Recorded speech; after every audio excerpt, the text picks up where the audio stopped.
Hi, today I'm gonna show you how to change silicone ear supporters on your Sony LinkBuds. First of all, we're gonna need to take them off the box.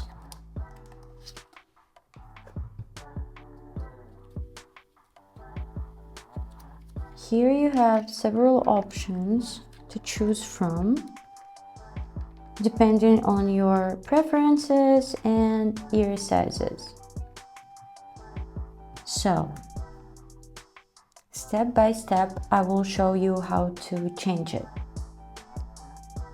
Here you see the small silicone ear that will help us to take it off the headphone.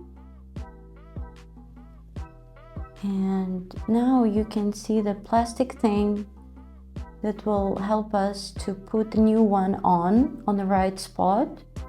So I will choose this one. And we starting it from the downside. And we need to put our silicone ear on this plastic thing. So here it is. I hope it was helpful. Thank you for watching.